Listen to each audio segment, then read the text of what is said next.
I'm John Watson. I live at Summerfield on my own. I'm terminally ill, and as you can see me in this prone position, this is how I spend my life. I have serious medical problems and I can't walk very far at all.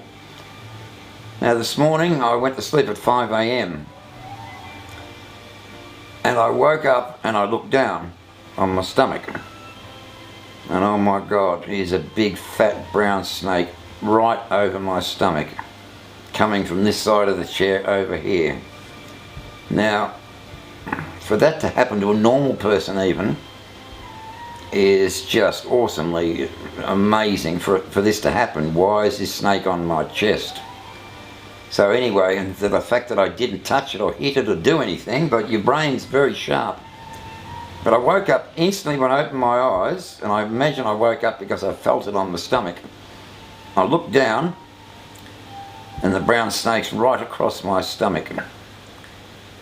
And as I woke, I must have moved a bit and the snake went backwards down the side of my chair here. Now, as you can see this position, all this stuff around me, this is my life, this is where I live. Now the snake's gone down this side of the chair, but the remote control to lift the chair up into the lift position is down there as well. And I thought, well, no, I am not. Now all this has happened in an instant, a split second. I had to make all this decision. So to get off one of these lift chairs in this position is near impossible. I haven't had my medication. The air conditioner was off, so I'm panting, I'm breathing heavy because I need air on 24/7 from a medical condition.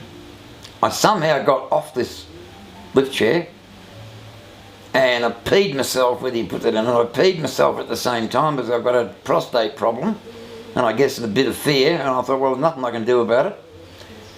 I worked my way over to that chair where you're sitting, and then the mobile phone was over here, so I had to then get up again, grab the mobile, and I didn't have my glasses on because they were here, because I don't sleep with them on, and I can't read the phone properly. I tried about 8 times. I rang 000, and they were pretty stupid anyway. So anyway, in the end I rang my farmer friend and told him what was going on. I said, please come down, it's under my chair, you know. So 10 minutes elapses and he turns up with a long spade and couldn't see the snake. And I said, Dave, you know, I've got bare feet, you know, I can't, what am I going to do, you know, because I can't even move much.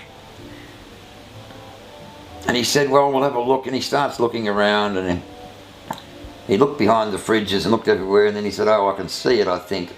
So he moved the small fridge out a bit, and he said, and then he moved the big freezer out a bit, and he said, I think I can see it behind there. But I said, David, the problem is, which you must be thinking, how did it get in here? So I'm thinking, maybe there's a hole behind my chair here. In the wall?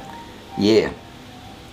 He looked around everywhere else because I had a lot of Celastic put around to keep other bugs out, but a snake can get through a very small area. They can flatten out and just like a mouse. They can get through the smallest hole, and it was a big brown. It was very thick. So anyway, that's what happened. So I wasn't scared. I was shocked that is this really happening.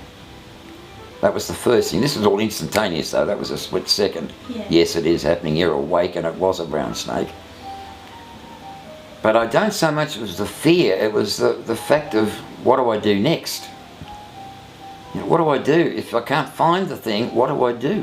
Yeah. Where do you go? What do you do? So do you consider yourself lucky to be alive? Well, I love God. And God has let me get away with beating death 100 times. Now this is no crap. I was a wild lad. If it wasn't racing cars on the track, it was on the road. And it was alcohol filled, and people are going to say, oh, you're just terrible. Well, yes, it was. But I was undiagnosed bipolar, and it makes you very, you know, you just tend to get bored very quickly with things, and you need that adrenaline rush your whole life, which is not normal.